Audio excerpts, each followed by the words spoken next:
10 minutes before the hour, Michael Patrick Shields, George Vollman, the Automotive Insider, automotiveinsider.com or VollmanFord.com. He's on I-96, just in between Grand Rapids and Lansing in the cool city of Portland, right off the freeway there is on the other end of our line. How are you, sir?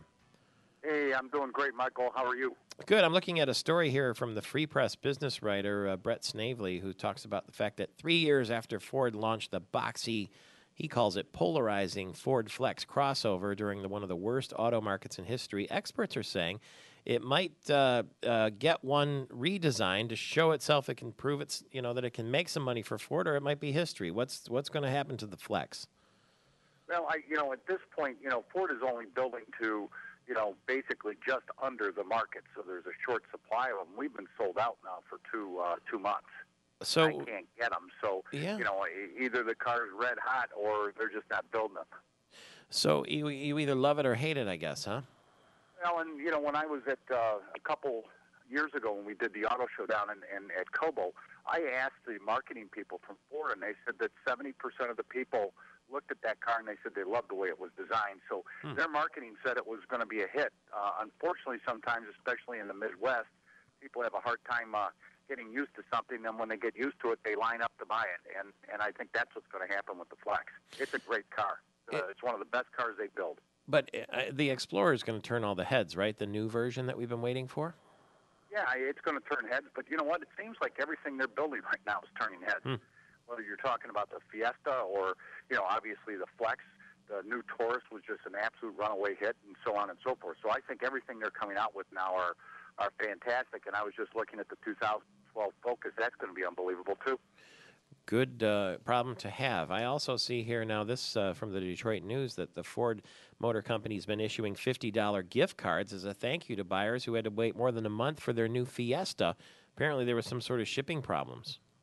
Well, the hurricane came through into Mexico and disrupted the rail line, and they started shipping the cars around Florida and up to the port of Baltimore, and then from there, which didn't make any sense. I would have shipped them to Houston and shipped them up from there, but neither here nor there. But that's what happened. In fact, we just got our first Fiesta, and it was caught up in that. I wonder if they're going to send me a $50 gas card.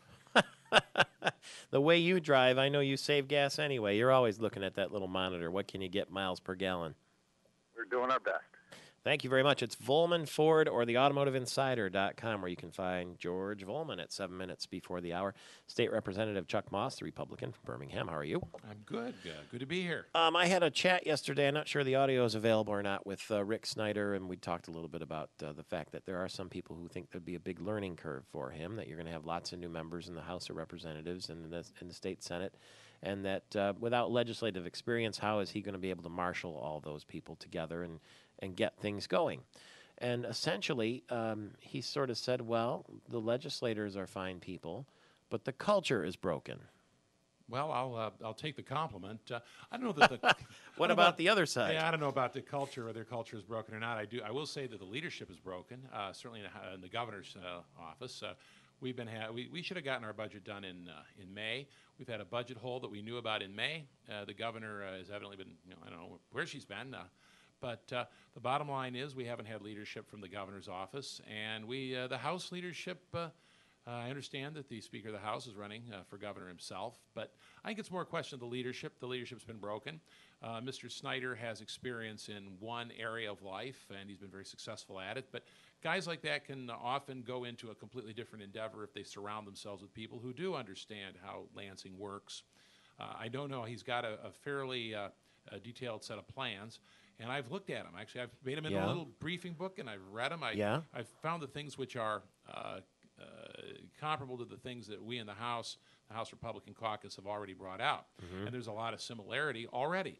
We're already on the same page on a lot of stuff. So we can already begin with that. And once again, if he's got the leadership and he surrounds himself with the right people, he can jump right in. So he is your Republican nominee. No two ways about that. He is indeed that. But how is he looked at, right now, with skepticism, with excitement? I know you can't paint the broad brush with all of your colleagues, I'm from Oakland County, you're one of those people who will likely be there. I will most certainly be there. On a scale of 1 to 10, I'll be 12.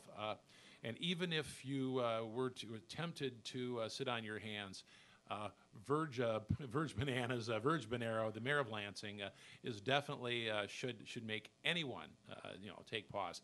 I mean, she'll make Jennifer Granholm look like he'd make Jennifer Granholm look like Ronald Reagan. Why do you say that? Because haven't you heard him? He's already at war. It's his jobs to China. He's a capitalist. He's a fat cat. All this class warfare stuff that sounds straight out of the 1930s. He said he's for the little guy, which is somebody who makes $50,000. Anybody over than that, I guess, goes to the gulag.